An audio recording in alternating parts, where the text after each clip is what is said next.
pédagogique, voilà un sujet large où le problème peut être tourné autrement. Comment transmettre un savoir de la manière la plus efficace possible?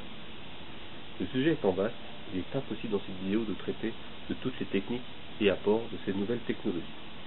J'ai donc décidé de vous parler de l'apprentissage dans les communautés en ligne, un sujet assez actuel, et ensuite nous parlerons des technologies attendues dans un futur plus ou moins proche avec leur éventuel apport.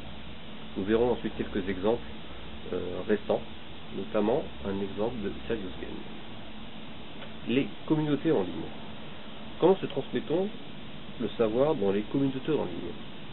J'ai étudié un rapport du JRC, le Joint Research Center de la communauté européenne, qui se nomme Pedagogical Innovation in New Learning Communities, dont les auteurs sont Stefania Assetto, Claudio Dondi et Paola Marzotto. Tout d'abord, de communauté en ligne. Il y a la communauté encadrée par une institution d'éducation ou de formation. Ensuite, on a la communauté orientée plutôt vers la production. Nous avons également la communauté autour d'un centre d'intérêt spécifique et la communauté de type réseau social.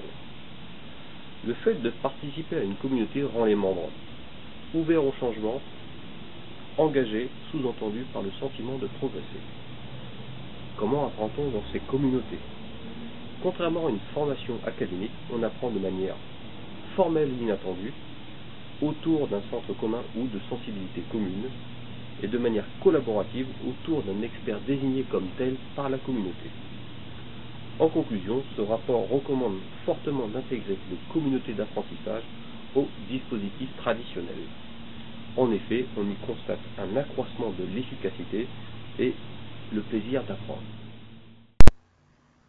Nous allons voir maintenant les évolutions technologiques attendues d'ici ces prochaines années.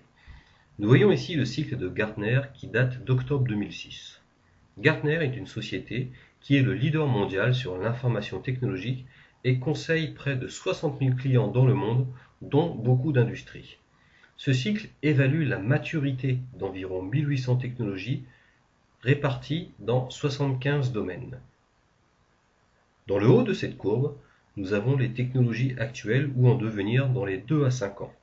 On y trouve le cloud computing, la norme 4G, les médias tablets ou encore la réalité augmentée. En effet, la mobilité des outils va rendre l'accès à l'information et aux communautés de plus en plus facile, ce qui les rendra n'importe où de plus en plus accessibles et on peut penser qu'elles seront plus immédiates et plus efficaces encore.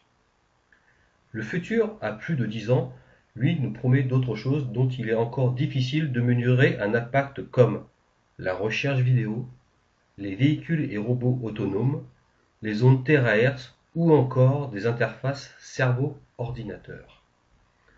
Pour illustrer ce propos, nous allons voir maintenant deux exemples d'outils innovants actuels, à savoir un tableau interactif utilisé en milieu scolaire et un Serious Game de la Renault Academy chargé de former les vendeurs. Interactif, une nouvelle manière de concevoir un cours.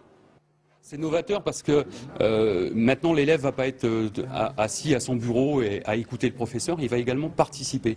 C'est-à-dire qu'il participera soit en venant au tableau pour interagir sur le tableau blanc interactif, soit en participant de son ordinateur portable qu'il aura sur son bureau. Serious Games, Avatar, client virtuel. Il est temps de vous en dire un peu plus sur la formation revisitée par Renault Academy. Destinée aux vendeurs, cette formation a pour objectif d'améliorer leurs compétences et leur efficacité. Des principes assez simples mais qui méritent d'être mis en situation. Le jeu démarre donc par un quiz afin de vous mettre en condition avant de plonger dans la simulation d'entretien de vente. Voici donc quelques séquences tirées du Serious Game.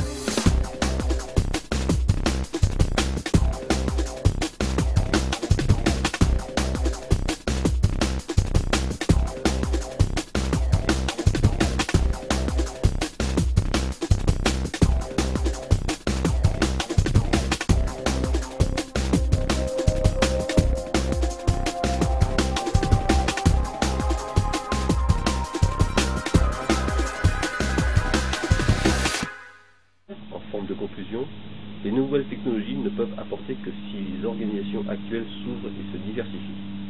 En effet, même si le grand public acquiert une habileté à employer les outils numériques, il est très loin d'en avoir exploité toutes les possibilités. Cet écart se fait grandissant au fur et à mesure de la rapidité des progrès technologiques. Dans la partie positive, ces nouvelles technologies peuvent apporter en outre une maîtrise des dépenses dans l'enseignement à distance.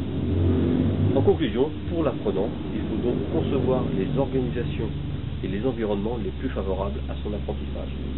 Merci, bonne journée.